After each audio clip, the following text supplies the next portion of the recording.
Macron, maman là yo. Comment Macron a proposé Tshisekedi pour changer la constitution? Macron, maman là yo. Les choses commencent à être de plus en plus compliquées pour le régime. Et les politiciens français changent désormais le narratif. Moi, je suis extrêmement réticent à l'égard du référendum. Parce que le référendum divise. Il divise profondément.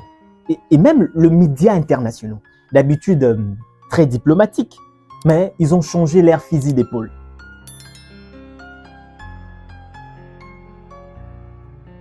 Le narratif à l'international a changé et le régime ne peut que constater ses erreurs. Tshisekedi azana milice. Tina journalia Jeune Afrique. Tina journalia Jeune Afrique. C'est pourquoi l'opposition doit intensifier la pression à l'interne pour pousser le régime à commettre plus de fautes. Claude Machal.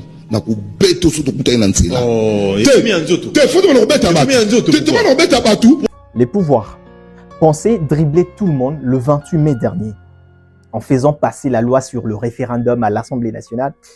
En fait, pour eux, c'était la fête parce qu'ils pensaient que la route vers le changement de la Constitution et d'autres mandats, donc arracher d'autres mandats, ils pensaient que cette route était totalement libre. Mais 4 jours après, Emmanuel Macron appelle Félix Tshisekedi.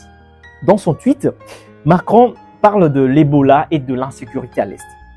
Mais qui trompe qui? On n'appelle pas un président en urgence pour parler de thermomètres ou soit de vaccins alors que la capitale est en pleine crise. Selon ou soit d'après les indiscrétions à la présidence, Emmanuel Macron aurait averti le président Tshisekedi du risque que court le pays à cause de son 3e mandat. Et il ajoute qu'il ne pourra pas le défendre si ça dégénère. Et posez-vous la question, pourquoi alors, si ce n'est pas le cas, posez-vous la question, pourquoi alors le régime enverrait les combattants de l'UDPS pour insulter Macron? Comment Macron a proposé Tshisekedi pour changer la constitution? Macron, maman là yo.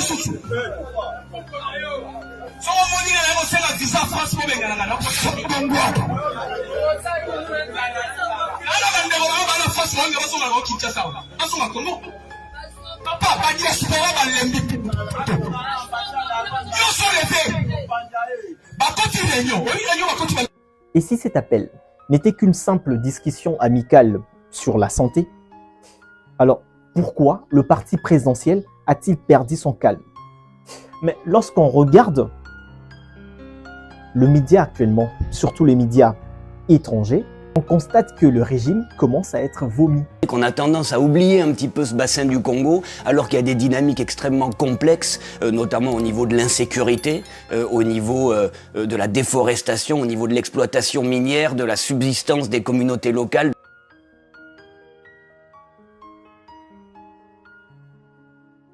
Aujourd'hui, quelle est l'image que reflète le régime actuel?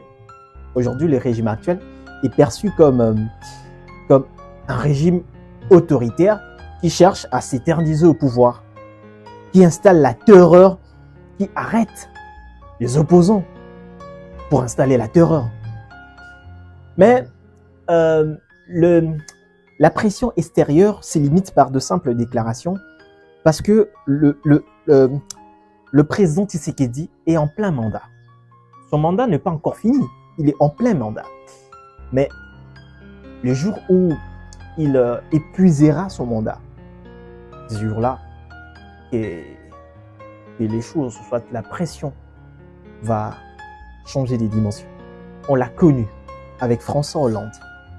Quand Kabila était en plein mandat, écoutez ce qu'il disait. Je voulais aussi rencontrer le président de la RDC parce que je suis conscient qu'il y a une agression qui aujourd'hui frappe la RDC. Et lorsque son mandat avait pris fin, le narratif avait changé. Par rapport à la République démocratique du Congo, il y a une constitution, elle doit être respectée. Il y a une fin de mandat, elle doit correspondre à une fin de mandat. Comme je le dis tout à l'heure, la pression extérieure se limite à de simples déclarations parce que le président Tshisekedi est en plein mandat.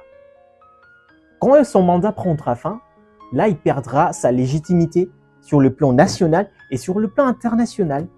Et la pression va changer de dimension, comme je venais de le dire. C'est pour cette raison que Denis Kadima refuse d'être le bouc émissaire de la future crise. Le Congolais n'accepterait pas un glissement parce que ça sera perçu comme de la manipulation politique pour peut-être éterniser un groupe de gens au pouvoir. En fait, si le pays brûle à cause du changement de la Constitution, lui également sera pointé du doigt étant que arbitre. Mais j'apprécie quand même que le pouvoir est lâché par son propre arbitre électoral. Là, pour l'instant, parce qu'on ne sait pas. Et j'encourage l'opposition à continuer d'intensifier la pression. C'est vraiment important. Mokolo ya misato, le 3 juin. Motomoko te abimali banda. Le 3 juin, biso nyonso, Nandako, eza journée ville morte. Le 3 juin, Babama, Papa, s'il vous plaît, Bana, Batikara Nandaku. Et face à cette pression, le régime a commis une erreur. En voulant intimider les fonctionnaires pour qu'ils aillent au travail le 3, le ministre de la fonction publique, il a prouvé mathématiquement que l'opposition a le pouvoir de paralyser les vivres économiques du régime en un seul jour. Le trésor public perd en une journée plus de 40 millions de recettes publiques. Qui va payer tout ça?